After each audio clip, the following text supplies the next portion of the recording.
as a young man starting business is that I said, God help me that I grow my business to a point where anything a customer is looking for will be available in my store.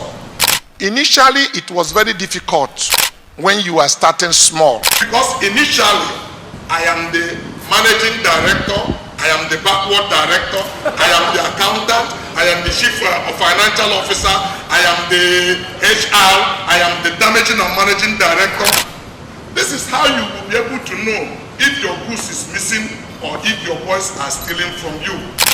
You are not ready to go to this difficult accounting structure. You are not ready for business and you can never build for scale. Because it's either you make it big time or you crash forever. Don't borrow more money than the capital you have. An armed robber met an Igbo man and say your car or your money. He said, let me think about it. You are welcome to this channel. This is Money Mindset Mastery. On this channel, we teach you how to make money, how to manage your money, how to sustain your money, and how to grow generational wealth. If you are interested in joining a community of like-minded people who are passionate about making money, kindly click the link in the description below. There we share information about this channel and updates on this platform. If you are interested in ordering any book, kindly click the link in my description below and send me a message directly to my WhatsApp and the book will be delivered to you. Enjoy the rest of this video. It's a great honor and a real privilege for me to be here this morning with you. You must have heard them reading that citation as if they are reading my obituary. If you truly want to understand, the guy standing before you is a young man that believed in himself and had no formal education because of the death of his father.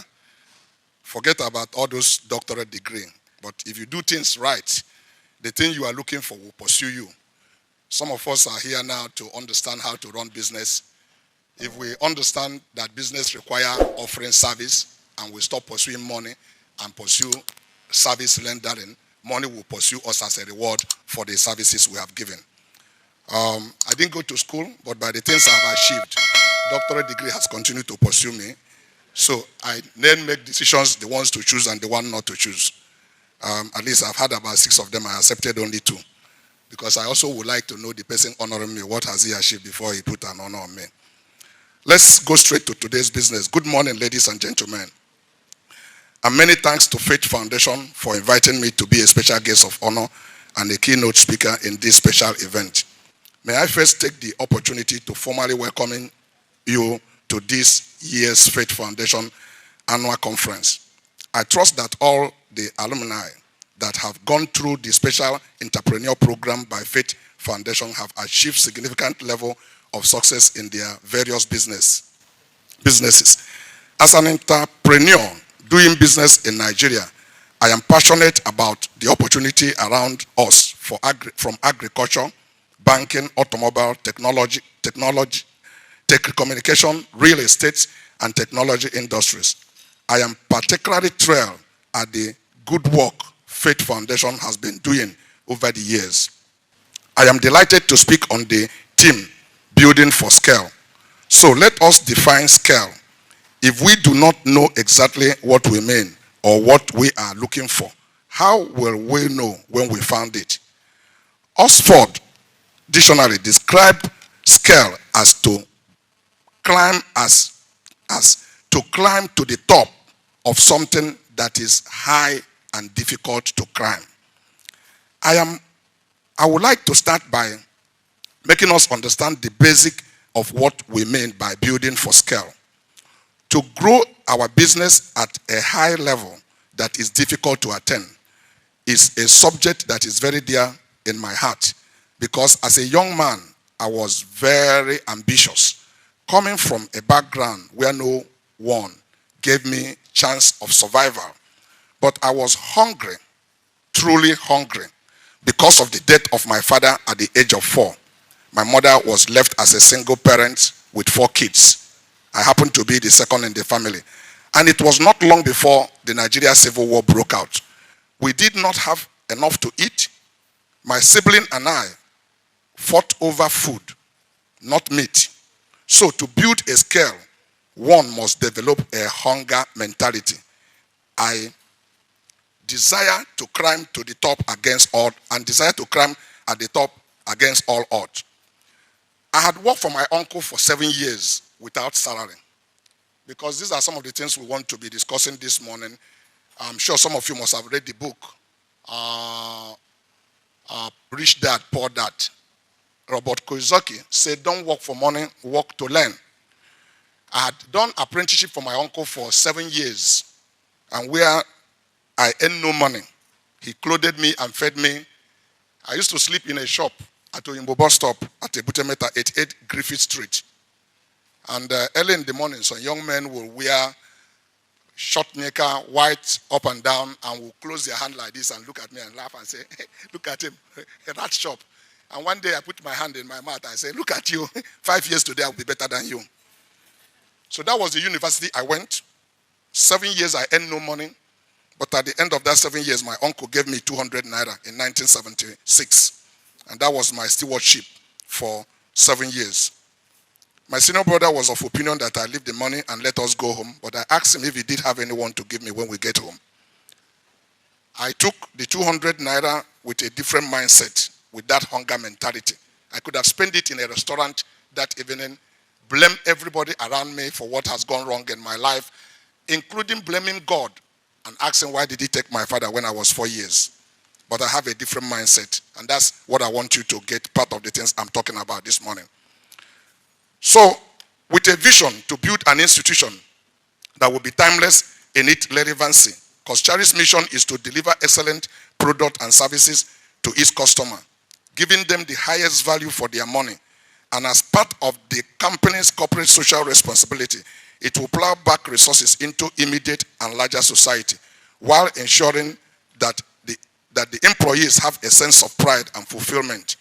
As I have shared in various forums and in my book, as an ambitious young man, growing up, I dreamed of building an institution that would be capable of then Leventis Group and UAC. They were the reigning company of our days. The level of growth God has enabled us to attain today in Coscharis can be traced to that early life dream. And not surprising, the vision of Coscharis as an organization to build an institution that will be timeless in its relevancy eventually paid off.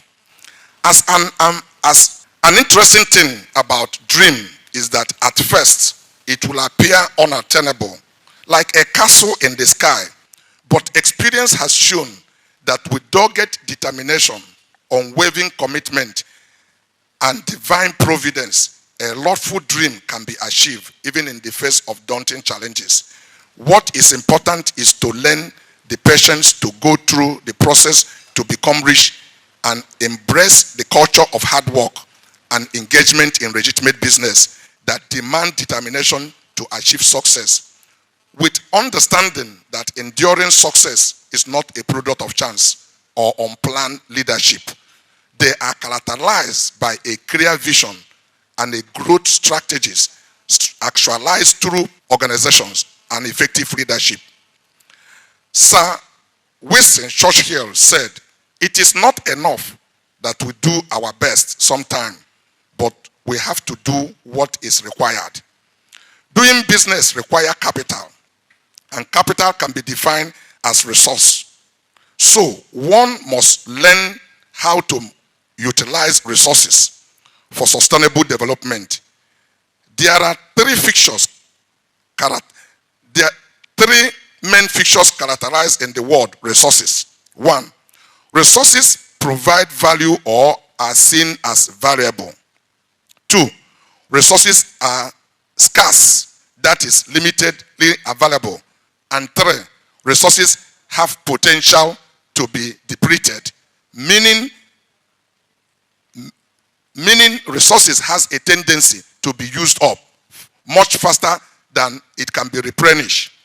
These characteristics of resources are what give rise to the term resource utilization.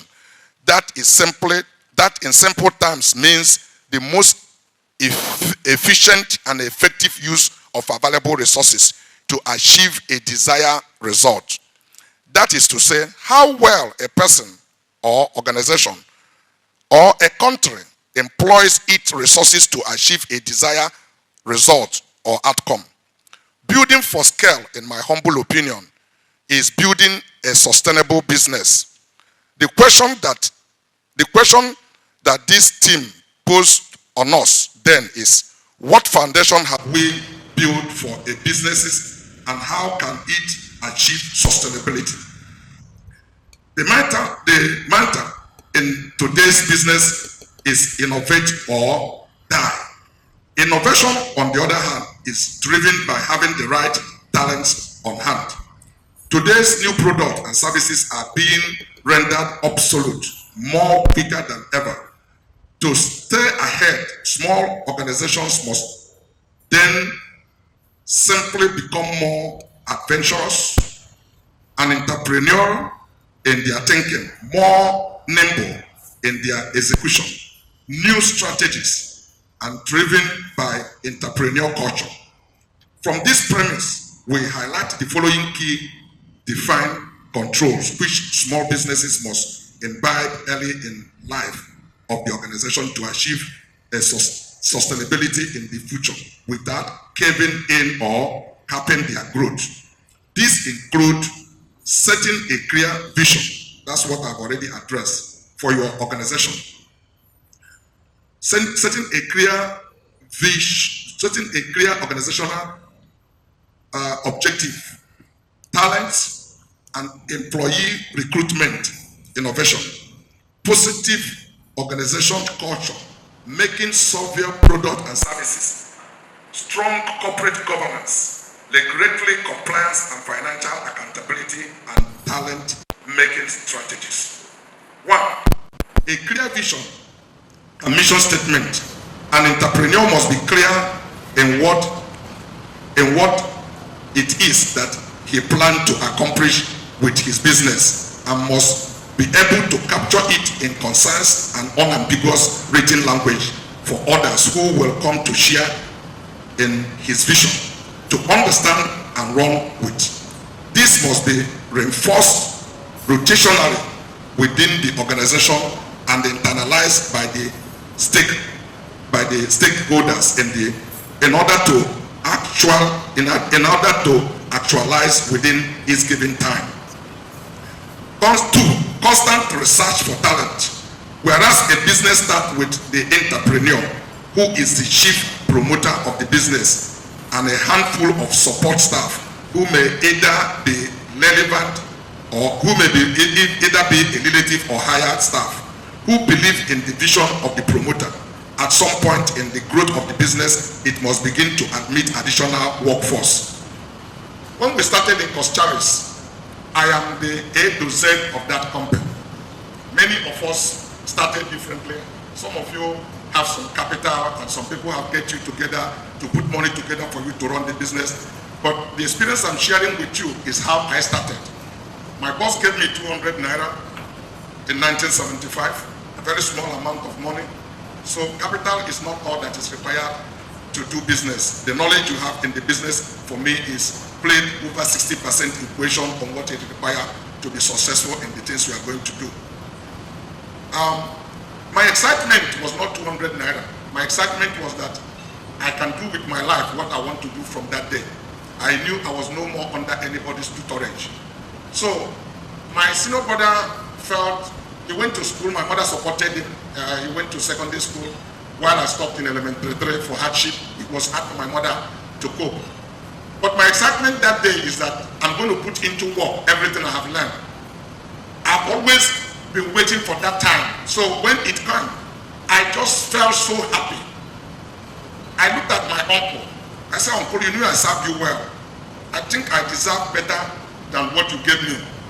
But you know, in business, you don't get what you deserve. You get what you negotiated for. I didn't negotiate nothing with my uncle. Because in those days and in the kind of apprenticeship scheme that is this, you just go to be the best behaved boy or you get nothing. So for me, I still today advocate that apprenticeship is a way to go. It's the best university any young man or woman will go, because you will learn unprecedented discipline that can carry you in life. If you mess up, you are sent back in the following day, and there's no law court anybody is going to appeal your case. So you got to be at your best behavior. So 200 naira was my stewardship, but I was happy. I look at my uncle, I said, 5 years from today, if you have what I've done out of this 200 naira, you will be amazed. I thank God, he repeated that he was not surprised, he believed I'm going to succeed. I said, thank you very much. I went and teamed up with my senior brother and we formed a company called Maduka Brothers. It wasn't long, within 6 months we started defining an ideology. Life is all about mindset, the way you think, the way you think. It's not just enough that you come to business school or learn entrepreneur. I actually think that entrepreneurship is a call, something that bubbles in your heart. The mind to be different, you need to challenge status quo, you need to answer questions, you need to be inquisitive in your thinking. Is there a better way to do something? It's not only what they teach you in school. While I was working for my uncle, I did a research, not in a formal way, the way some of you did it in the university. I did a research in an informal way. I was able to know that there is something in Honda C75 that can fit on Bentley motorcycle. I was able to know there's something in Peugeot 504 that can fit in Volkswagen. And I was taking a note of those things. Those are my greatest assets, not the 200 naira. So when my uncle eventually gave me 200 naira and physically every hope should be lost, I was excited. Within 6 months, I couldn't agree with my senior brother on some of the things to do. We separated the company, and by then my capital was only 316 naira, and I went on my own to start building the institution today that you know as Coscharis Group. What did I do? I got a boy, the same thing I was trained under, to get a young man who is going to work for you, and I got some young men who supported me and they worked with me. I entered night bus from Nnewi to come to Lagos here. Difficult lifestyle, you know. You enter what we call 911. Some of you are not born and may not have an idea what the kind of thing I'm talking about. It's a vehicle that has your leg cannot touch down. You are suspended in the bench of the seat. So when the vehicle enter garage, you are thrown up and you can fall on the ground.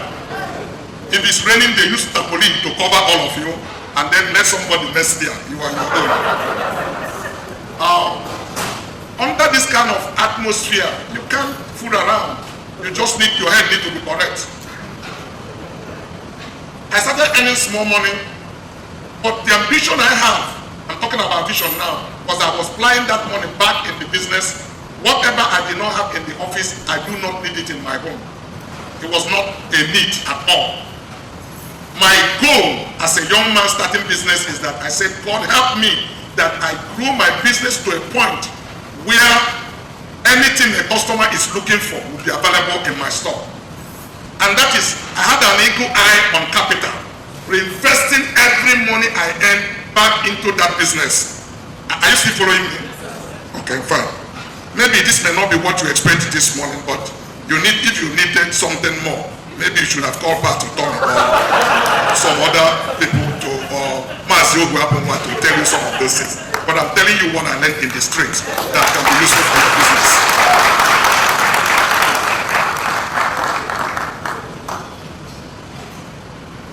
One of the most difficult jobs of a business owner is to constantly ensure that he has the right people at the right job. The most difficult thing to do when you start the way I start is when you need to make a curve or a corner that will make the difference in your life. Because individuals like me that are very determined to succeed and make success can get a point and cap their success. And that is to say, you've made enough money, but there is a time you need to bring experts into your business to help you grow and make a different, be properly structured in a way you can compete in a structured manner that banks will take you serious and many big players in the industry will take you serious. But many self-made entrepreneurs got at that point and they felt, what would these people offer me? These people that went to school. A typical woman will tell you what a man has in his pocket is more important than anything. But I can tell you authoritatively that what somebody has up here is greater than what you have in your pocket. So to really be a good mason, it's not laying the wall that matter. It's when you get to the point of making a corner. How successful you lay the corner wall, then we say you're a good mason.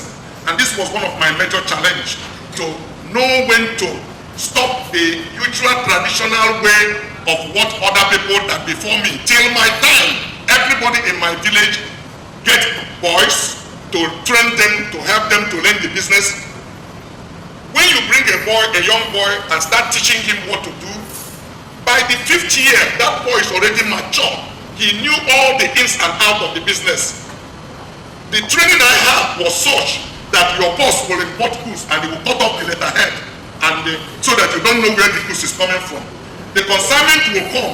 He will put the prices of the goods for you to sell without you knowing the cost price of the goods. So initiative is completely kill. You are micromanaged. Just this is the price to sell the goods. So you can only argue to get more or stop at that point. But for me, it was faulty, because I knew something was bubbling in me, and I believe if I'm allowed to make a decision, I can make good decisions that will give the company a better profit than what they are earning. So I started taking this first set of boys. In my own generation, they will bring you, by the time you are 5th or 6th year, where you're supposed to be valuable to the company, they will give you capital and set you up. By this time, the boss come late in the office. He will always come by 11 o'clock, and by 4 he goes back home because he's the boss. And all the customers know the young boys. So you see a system that lasts only for 7-8 years. One champion who is the biggest importer or motorcycle parts dealer, after 8 years the man starts going down. Another young person starts coming up. By the next 8 years he starts going down. So when I started, I said, Shai, this is the wrong thing to do. I took the first set of boys, and as soon as I settled the first set of boys, I said, I'm not going to go this system that I was brought up under. I'm going to get people here to bake a big cake that everybody will take a bite from it. So this is the most important thing. Many self-entrepreneurs will not want to do that, because we are bringing people who are going to be asking you questions, challenging your assumptions, and making you to think a little bit deeper than you've thought before. So I started hiring staff, and people say, what is this guy doing? Each of those first set of boys I have, once they're matured, I settle them, I replace them with a staff. And because initially, I am the managing director, I am the backward director, I am the accountant, I am the chief financial officer, I am the HR, I am the damaging and managing director, the backward and the clearing and forwarding agent. I am A to Z of that company. But I knew I was stressing myself, because where my core competence is my knowledge in the interest of all motorcycle spare parts, what to bring and what to sell. But I do not have all the knowledge of financial background to structure a book. But I have basic financial knowledge, because you can't do that without doing business. Before I employed anybody, which is something you must also know, if you don't have all the capital to build a big business, there are basic 4 things you must have. One is what you call, if you are a trader, some of you are not, but let me take it. If you're a trader, you must have what you call purchase book. Purchase book is where you record every goods that you bought for sale, the day you buy them and the prices you pay for them.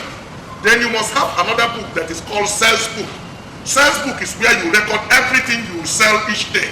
Then you have another book that you call expenses book. That means you must you have to hold yourself accountable. If I enter boss, I write it down. I don't dip hand inside my pocket and spend money. In each day, I will tell you I've spent 300 naira, or I spend only 75 kobo, whatever it is. So in each day, I'm able to know what are the goods I sold, what profit did I make on it, what are my total expenditure, and what is the income. I do this on a daily basis.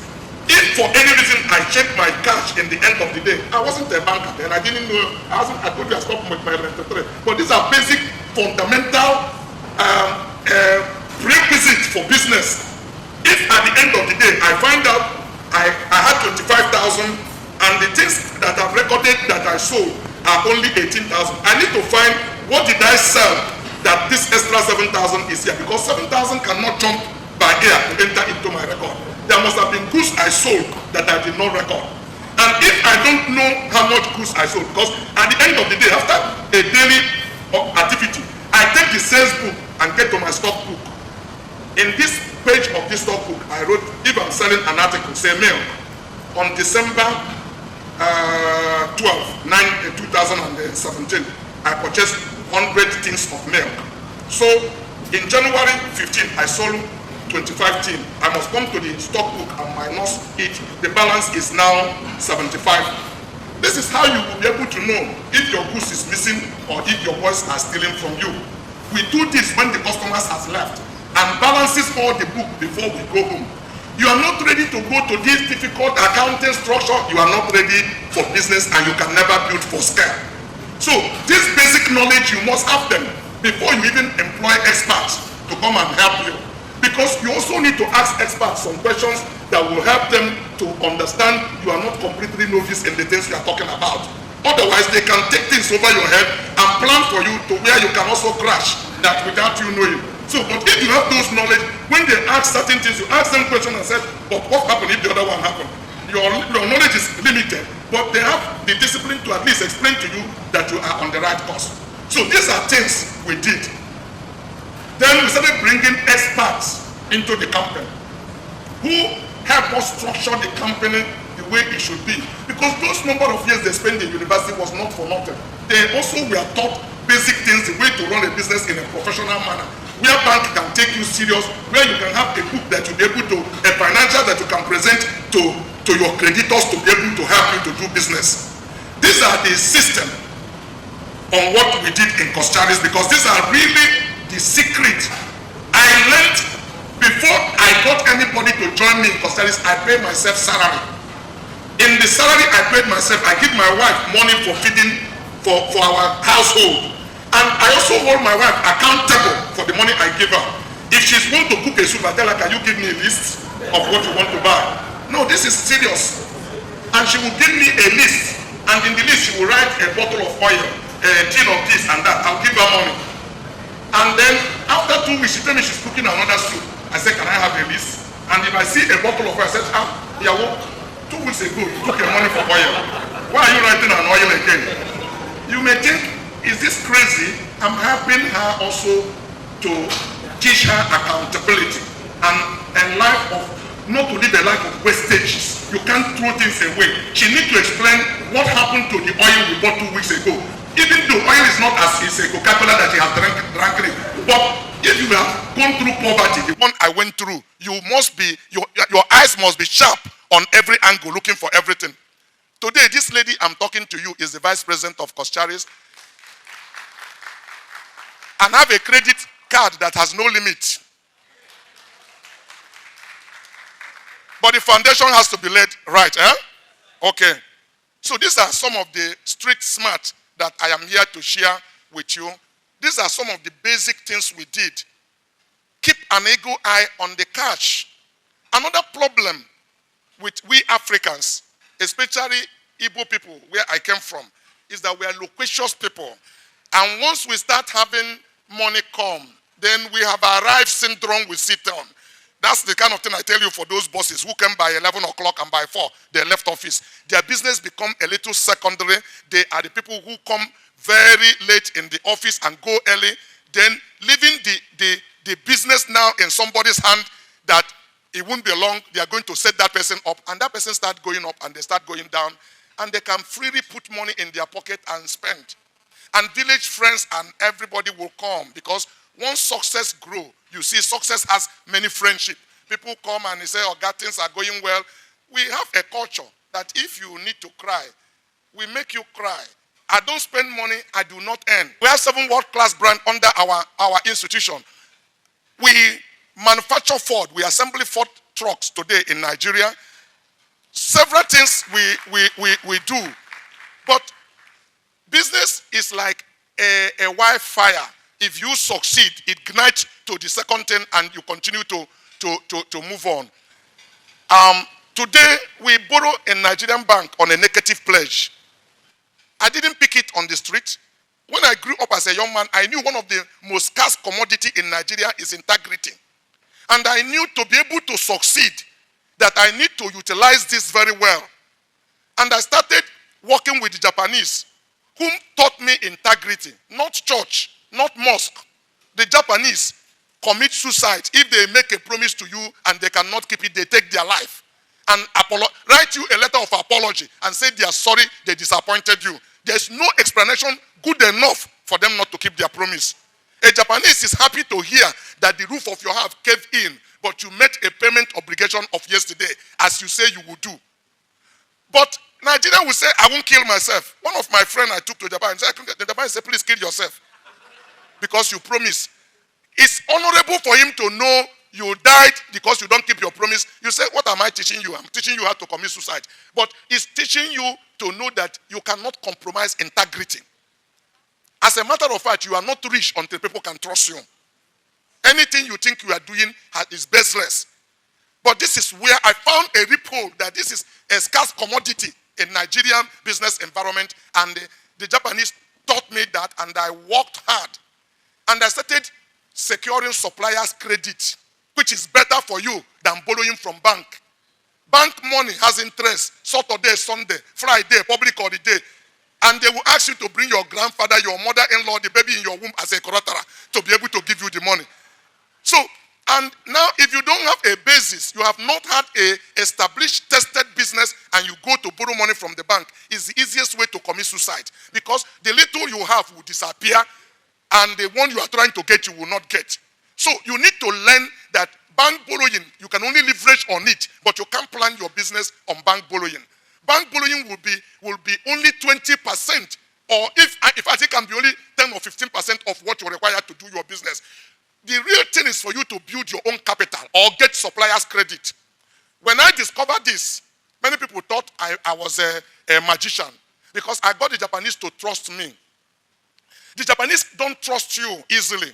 They are like diesel engine, difficult to start. But when they start, they can carry you through any mountain. They are not Americans. Americans are gasoline.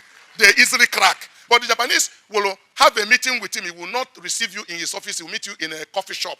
First of all is that he's going to watch you to see how you keep time. Another thing, we Nigerians are bankrupt about it. When I got this invitation, they said it's 9 o'clock. I make sure that I am here at least 10 minutes before 9. A Japanese will stay around coffee shop. When it is exactly that time, he makes like this. Then you made a promise to him that you are meeting by 9 o'clock, and by 9:45 you are not yet there. You already failing the text because he's making up his mind how to deal with you. That your promise is inshallah, just as God wants it, or God has to be blamed, but you put the blame on some other thing. These are prerequisites. People sometimes observe you, the things you do, how you keep your promise from the time you say you will come, not even money. Make a whole lot of difference. When people know they can take your word for it, there's no limit to where they can trust you.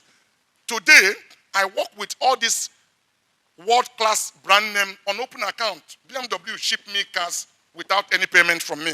Ford Motor, 200 years old company, does that. Jaguar Land Rover. In fact, all our principal around the world, the least credit we accept is 45 days from the date of payment. But we stretch it to some product to 270 days payment terms. Some of them 80 days payment terms. A Japanese was asked question during the person that wrote my book, Ambassador Odon, said, how do I meet up with payment? He told him Coscharis payment arrive like Shinkansen. Shinkansen is a Japanese express train that they tell you is going to come by 9 o'clock. 5 minutes to 9, you won't see it. 2 minutes to 9, you won't see it. Exactly 9 o'clock, you see the train. It never missed 1 minute. It will arrive exactly on time. When you build this situation, this is why every business person or banker want to lend you money because they want to grow their business through your business. But they cannot lend you money if they don't think they can take your word for it. They need to give you money if they see you already doing something they can feel and touch, and they know each time you made a promise with them that that thing you said is as good as they can go home and sleep. So I grew up dreaming that I want to do business, and God helped me that I will not find any good business I will do. Let it be that I will not have money. This ambition is like saying you want to be self-sufficient. You want to be like God. A man who has no financial need, what more does he need? And today, by the grace of God, I've not found any business we want to do, and we didn't find cash to do it. So you need to be clear in your mind, what do you really want to achieve, and work towards them. You don't get them by wishing so or thinking so. You pay for it. Building to the scale is climbing to something high that is difficult to attain. Your vision must be clear, and you must tax yourself by the commitment you make to achieve the goals you want to achieve. You require 3 things to succeed in life. Vision, which I have explained. Clear vision. You must see it before anybody see it. There is only one believer for a vision. It's not you and your wife seeing it at the same time. And sometimes, if people don't say you are crazy, the vision is not correct vision. Second is faith, to believe in your vision. And third is courage. Courage is not an absence of fear, but ability to act in the face of danger. You must be courageous to take risk, calculated risk, not baseless risk. But you can't, it was a risk for me to leave the norm, having a warehouse in Ajegule and buying a Mercedes car, and everybody will say, I have arrived. It was a risk for me to bring experts to come in and start telling me, Oga, you are wrong, this will not happen. So today we build a business, sustainable business, from a business that is unregulated. We created a campaign where meaningful people can leave their work at bank and join us. Today I have an executive director that worked in a bank for 12 years working with me. I have a general manager of a bank. We today can get people to leave Lafarge and join Coscharis, because we've been able to build a decent business where people can make a proper livelihood. And I can assure you it is possible for every one of you. You are on the right track, but just understand that you require determination. It's not going to be easy. I'm telling you a story like this. It looks like once you just start, you will reach there overnight. There was a time I was tempted like throwing in towel. But my vision, I saw something, and you're never going to stop. That vision is what is going to drive you. You're never going to stop until you get to where you plan to go. God bless you. Thank you. I hope the few things I said was meaningful and useful for you. You had 7 years of education with your mentor at the time. And that has stood you in good stead, along with all the other wonderful attributes that you have acquired. I learned so much from what you said. But I have one question before I begin to go through other people's questions. What major mistake did you ever make in business? And how were you able to overcome it? This is a very serious question. I've made several mistakes. Life is about, you can't grow without making mistakes. If you ever get worried about doing things wrong, you will never be productive in life. We have to fall several times before we climb up. One of the major mistakes I've made, serious major mistake I made, was in 2011. I was in my office and a young man from my village called me and said he wants me to please come to see what he's doing. And I tried to ask him why. He convinced me to come. I like to inspire people. So I went. And when I went with my wife, and I was fascinated about the things he was doing. And he told me his story. To cut it short, I took his word for it without having a second check, and I availed him about over $200 million. And he screwed me. And this money was money I took from bank. I actually asked bank to lend him that money. So it was a difficult situation. I've never believed. I used to proud myself and beat my chest and said, if anybody succeeds to dupe me, I will congratulate the person. Because even my mother, when she says something to me, I try to investigate and make sure that whether what she's telling me is from her heart or somebody had told her something to tell me. So 21 billion naira crystallized in my account, yielding interest of 300 million every month.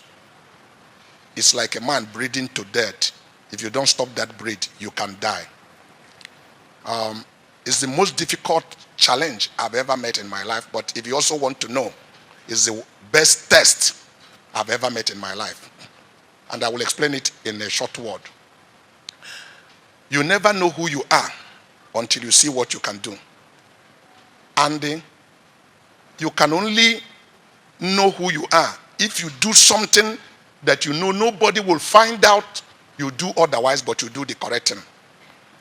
I didn't sign any paper in the bank when that money was given, and it crystallized. All my board members said, forget it.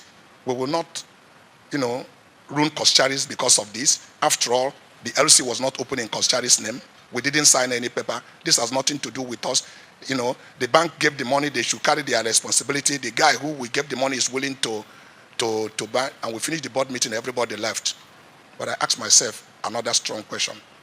Did the bank give this guy money because of his merit, or do they give him money because of me? And the answer was clear, obvious. They gave him money because of me. And all my life, I preached integrity, and I was subjected to this test.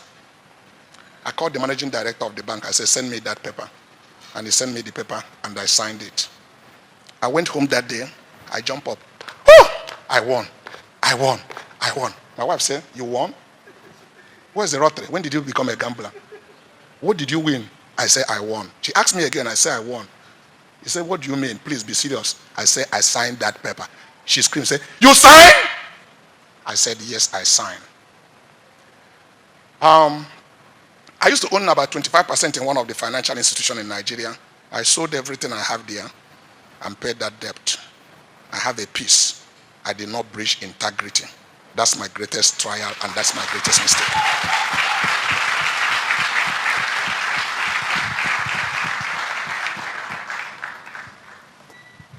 My admiration for you has risen beyond this roof. Well done, sir. Thank you. Thank you so much, sir. Thank you.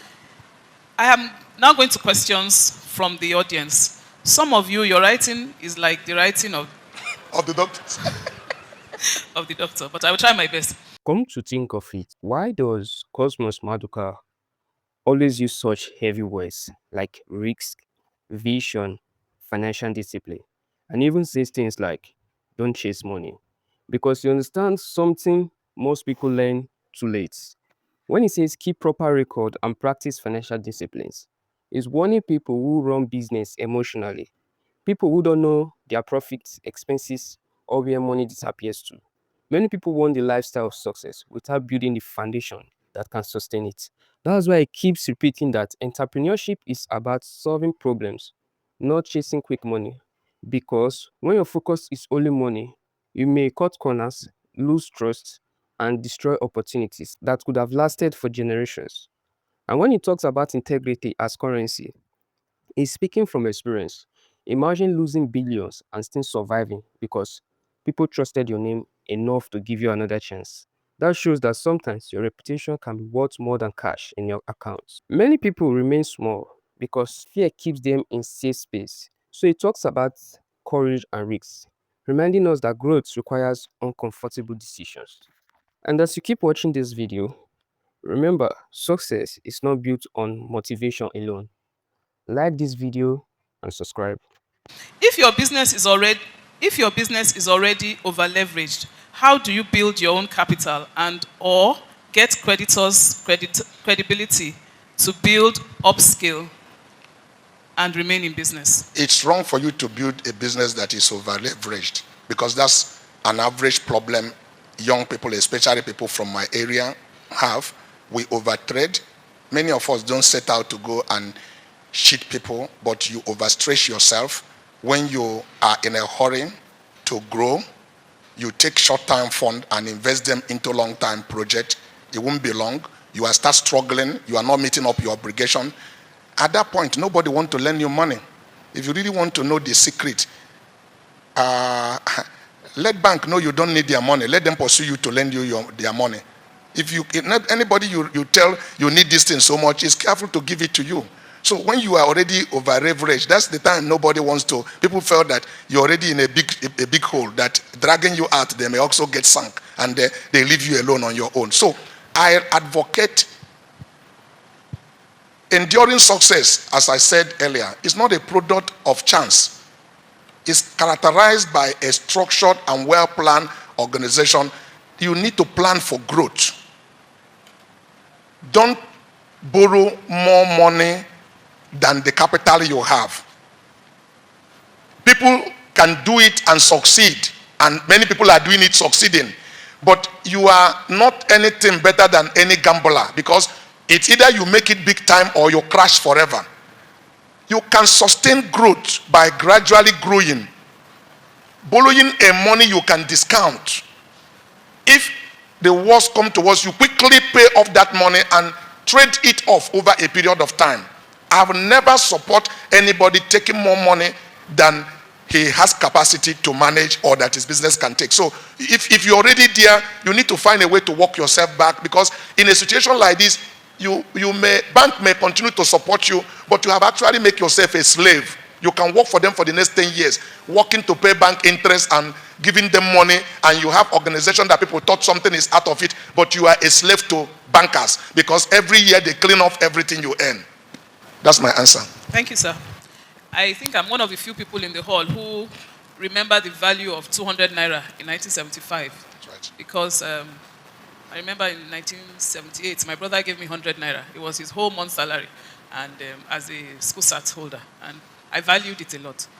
But obviously, Nigeria has passed through a lot of regimes as far as the value of our currency vis-a-vis the dollar has been. My question is this: knowing that your business is involved in foreign exchange, I mean, there's a lot of foreign exchange components in your business, how have you been able to, as they say, duck and dive, how have you been able to turn and move with the devaluation of the naira? Because, I mean, since then, it's gone through quite a lot of change.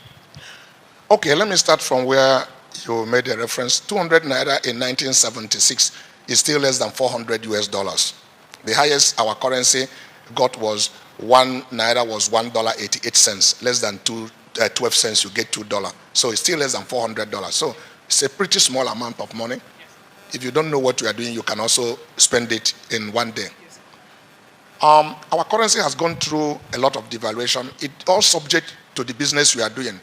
Take, for instance, people like me who are in automobile, auto component, just a few years ago, 5 years ago, we moved into agriculture. In fact, our farm just got flooded. We had over 3,000 hectares of land of farm in Anambra State.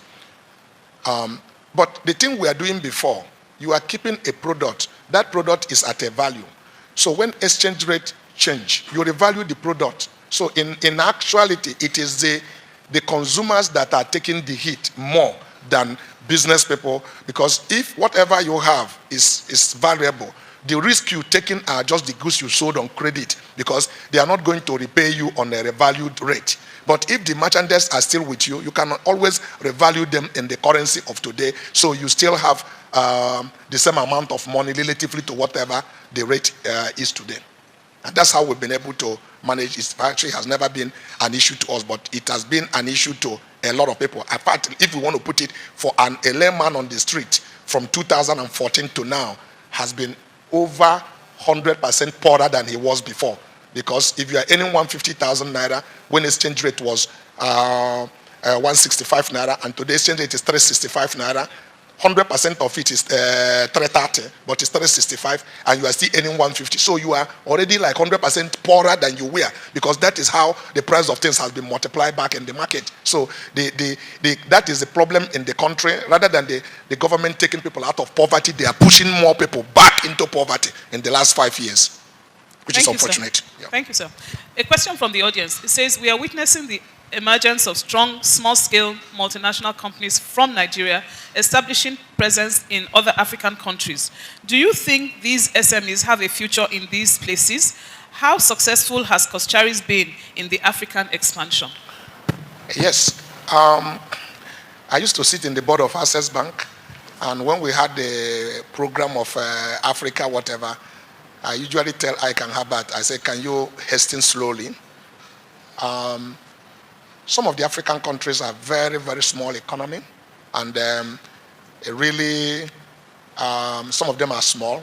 But we moved into Ghana over 20 years ago, where many Nigerian companies are not there. In fact, if you are coming to Ghana, if you are flying by air, you will see Coscharis building. If you fly by the air, we had a common word with Central Bank.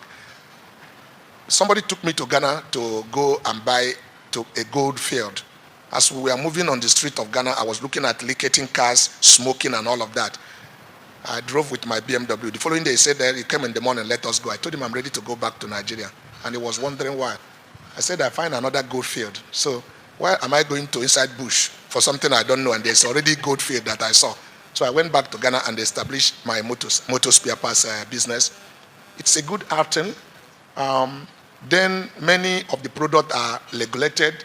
So I was competing with Shell, Mobil, and big companies who have so much overhead. And that gave me opportunity to do things in an efficient way with a lean organization, and I made a success. Quite a number of them has made a success. It's not been the same testimony I have for Ghana that I have in Gabon. We're also in Ivory Coast. Some of the French-speaking country has some challenge with the language, and their policy is not as an English-speaking country. I will advocate, eventually we shut down the Access Bank of Cote d'Ivoire, because of the same reason. We are still in Cote d'Ivoire, I'm talking about Coscharis, but my Ghana outfit has been a major success. As a matter of fact, where we are in Ghana is bigger than where I started in Mazamaza in Lagos here, and we're having a good run for our money. And we had product that's been tested and accepted in the market, and so it's an opportunity. The real truth is that if the ECOWAS system has worked, we have 350 million market to work with. So if you can establish yourself in some of those things before it happens, it makes life even much better and easier for you. So it's something I can encourage you. But before advancing that, why not be sure you have a strong footing in Nigeria, that if you have a problem in those places, you can discount it. If you are still struggling here, Nigeria provide opportunity, frankly, none other African country provide for you. The Lagos alone is entire Ghana, Lagos alone. And so why are you in a hurry to move into other country where you've never done something that you tested and you can have confidence about in this place? Absolutely. Thank you, sir. Another question from the audience. Raising capital for a business in Nigeria is very difficult, especially where the barriers give high interest rates. The banks give high interest rates and the country does not have venture capitalists. How does a young entrepreneur raise capital? Okay, it's basically the same thing I've said to you before. Capital is not something that falls from heaven. If you're an entrepreneur, the first thing you do, you create capital, because if you want to know the truth, every one of us here are little creators. So how do you create capital? Is have a knowledge of what you want to do and demonstrate to anybody that this thing is visible and there's a substance out of what you are talking about. I've never seen any good business that you cannot finance. Many times you struggle financing business that are speculative in nature, that has no substance. So if you have a business that have no substance, you are the person who need to prove to people that this thing work. Even till tomorrow, if you come to me today or anybody and show the person, look, my capital didn't fall from heaven. I struggled. 200 naira is not what I built Coscharis. I've been in about 5 partnerships before I established Coscharis. There was somebody I met one.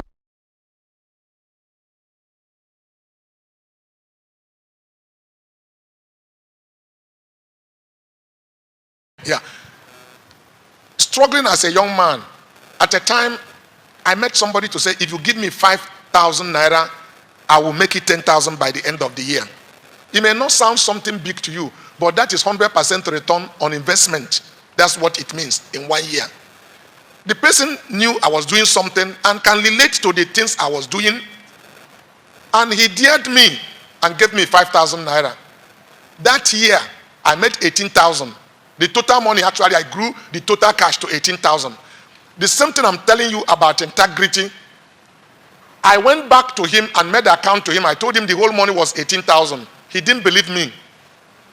That man would have been 50% owner of Coscharis today. What he said is that if what I'm telling him is true, I should bring back the first 1,000 he gave me, and I should give him additional 5,000. I should take the rest. I did something smart. I went back to his house that evening, and I went with only 8,000 naira. I said, this is the 5,000 you gave me originally. This is 3,000. But give me 3 more months to turn my business around so that the goods is not obsolete. I will return you the other 2,000. He said, yeah, this is about 60% return on his investment. And in 3 months, I went and gave him back his 2,000. I completed the money, 10,000. That year ended, I made 36,000 from that money.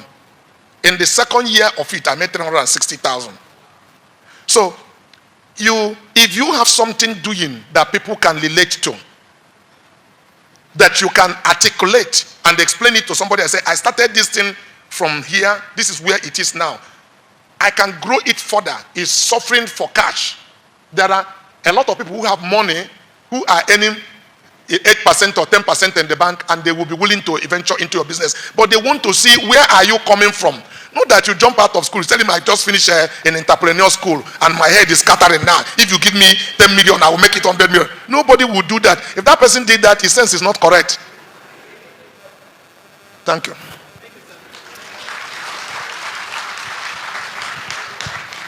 You've actually answered 2 questions in one, because the next question was, how do I know I am investor ready?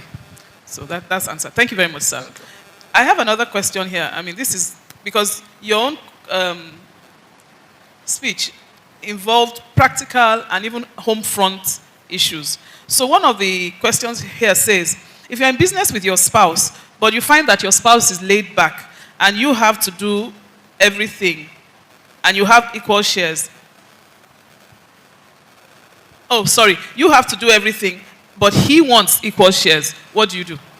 That's not an issue. Whether she can't even do anything. She's your wife. Both of you have agreed to marry.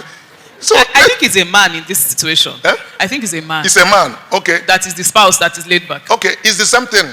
Either way. Once you say, I marry you, you marry him or her for everything. And that's why I tell people, don't be in a hurry to say, I do. Don't be in a hurry. Don't say, let me help this man. Let me help this man. No, it is long time I've been moving with him. If I don't marry him now, it will look like he get ACB. Because you are making the most important decision in your life. You don't marry people out of sympathy. And if you love a man or a woman to marry him, if you are the person, and I can also tell you this so that you can get it right. After I got married with my wife, his parents doesn't want us to get married. Not his parents, his uncle. And his uncle problem is that this boy, you can imagine, this is actually on Sunday 2 days ago was my 40th anniversary. So this young man has been married for 40 years. I was in church and I saw this beautiful young lady, dark in complexion. If she smiled, her eyes glitter. It shocks you like electric. My pocket was empty, completely empty. I'm not 20. I was 18. I raised my hand. I said, Lord, I claim her in the name of Jesus Christ. And 4 or 5 other men were competing. But my faith was stronger than the rest of all of them. If my glamour is still what it is today, the way it's jamming each other, you can imagine what it is 40 years ago. Capital letter, jam small letter. They are moving back and like that. My ears was jamming my walls, and they were going left and right. His senior brother was a medical doctor, and his uncle was a medical doctor. And I'm trying to enter. Even my mother told me, you like to put your hand where you like to put something where your hand no go reach. When I told her that I found a lady, asked me who it is. I told him the person said, please forget it. You are not in that league. But I am a man who saw tomorrow. I knew what is going to be today. And you can imagine, if I am getting married at 19 years plus, I wedded my wife before 20. Yes, by 14 I had a clear vision where I want to go in life. And I wrote them down. One of them is that I will marry before I turn 20. One is that I want to buy my first car before I turn 22. One is that I want to be a millionaire before 24. That's what we talk about vision. I didn't get time to say those things to you. And I wrote them down, and each night before I go to my bed, I pray over them. I got married at 19, not with ease. Dr. Dozie Ikedife shot me 3 times and said, if you see me in that home, you will kill me. He said, what did I do to Charity that she listened to me? And to Charity, I said, you are silly. How old are you? What is making you to think that this man has anything to offer to you? But you didn't know what happened. I am a Christian. I became a Christian at the age of 14. I gave my life to Christ. And this young lady was going back to school. I was giving her a lift, and I jammed the brake of the car. And her boss hit me at the back. She turned to me and says, since when? I said, since what? He said, since when? He asked me a question looking straight into my eyes. And she got down and got offended and walked back. I said, she's expensive. If I die, I will marry her. Whatever it costs me, I will get it. Make these things difficult for some young men so that you know whether they truly love you or not. Not be in a hurry like you are left over. The question, yeah, that's the problem. That's the problem. That's the problem. Make it difficult for some of them. It was a hill tax. We got married. As a matter of fact, I told people yesterday on Sunday, I said, my wife senior me by 1 year. And one of you will ask, why did I say it? I say it because I am proud of her. If I have opportunity, I will marry her all over again. The real point is that if you marry a man or a woman, it's for better, for worse. Everything you have is that person. My wife supported me. When I lost my capital, she took a job and she was earning 85 naira. And she brings it back home and I decide what to do with it. It doesn't make me, when things went back, because I am a man who believes in dignity of labor. I went to Nkwannewi market. I dropped a scale. If somebody climb it, I collect 10 kobo. Scale somebody brought for me during our wedding time. I would like to walk. People were laughing. I said, it's premature. They are laughing. It's too quick. They should wait and see what the future will be. So nobody didn't go difficulties. If you need to support your husband, please support him. And make him feel dignified in supporting him. Don't ever make, because man has ego. If you want to get the best of your man, praise him every day. Tell him there's no man like him. That it is him you are depending upon, even though you are giving him food. Oh my goodness. Oh my goodness. I ask one question and I get like 10 answers. Thank you so much, Doctor. We're rounding up now. I have another question here. But it's obvious that his approach to business was the same approach to marriage, obviously. So for those of you that are not yet married, you know what to do. Question: how do you deal with corruption and bribery requests from, the person said government officials, but I don't think it's just government officials. So I'm just going to say, how do you deal with corruption and bribery? Okay. All of us go through the same thing. Corruption is a cancer. How do you describe a cancer? It's a growth in a body that sees the blood vein and suck the blood, make himself to grow. And when he grows, he's growing inside the body. When he's continued to grow, the body dies. That cancer cell die inside the body. We need to rid this country of corruption. But I will explain it so that you can understand, because many times people ask me, you mean you don't give people money? How do you manage in Nigeria of today? Initially, it was very difficult when you are starting small. What I consider a bribe is where I give you money to induce you to do what I want you to do. But there's what we call extortion. Extortion is where you use your position to make me do things against my will. Even though I had that an armed robber met an Igbo man and say your car or your money. He said, let me think about it. But the real truth is that you don't need to think about it. You should let him take the car so you can work hard. But if you put a gun on my head and say my life or my money, I tell you, take the money now. The money does not own me. Who I am is in me. You take that one, go, I can be able to work hard and maybe create something else.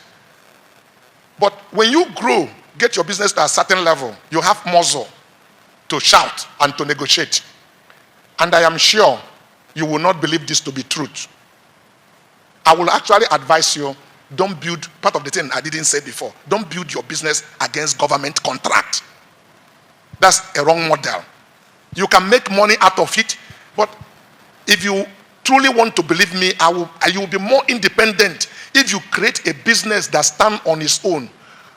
Public holiday, afternoon or Saturday, government come or no come, because soldier go, soldier come, barrack will remain. So that you create something on your own that you can be independent of. You can't build your business on such systems. Let me answer the question now, and I drop the microphone. The question you ask is, how do I deal with it?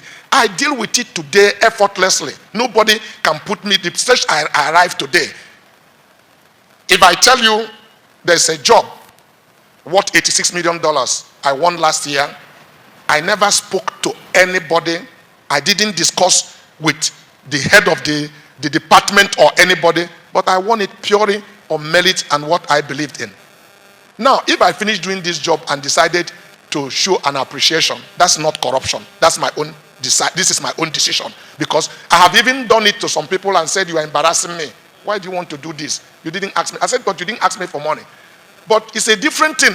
If I have consignment in the port and a custom officer knew that I'm importing piston ring for automobile, and he go and quote tariff of the ring that is in the hand and tell me that this is the head tariff and that I have to pay 85% duty, and I'm arguing with him, the demurrage is accruing on my goods, and he's taking his position because he knows he's never going to be disciplined anyhow. We can stay there for 3 months.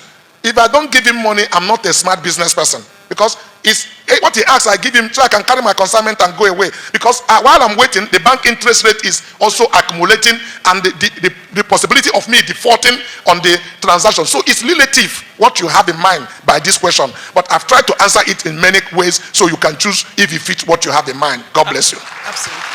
Absolutely. That was wonderful. That was a lot of wisdom, and for those who are wise, you'll be able to pick from that. This brings to an end the question and answer session, but I would like to say, anywhere I hear that you are speaking, Dr. Maduka, as long as they allow people to enter, I will be there. Thank you, sir. The message is very clear as we've come to the end of this video. Big businesses are not built by luck. They are built by people who think long term, protect their reputation, manage money wisely, and stay resilient when things go wrong. Because many people want to scale, but they don't want discipline. They want success, but they avoid risks. And that's why his story matters today. From starting small to building Coscharis company, it's proving that your current situation does not define your future. So before you complain about your capital, the economy, or your background, ask yourself a sincere question. If this message blessed you, smash the like button, share it with someone serious about business, and subscribe. Join my private community on WhatsApp. The link is in the description below.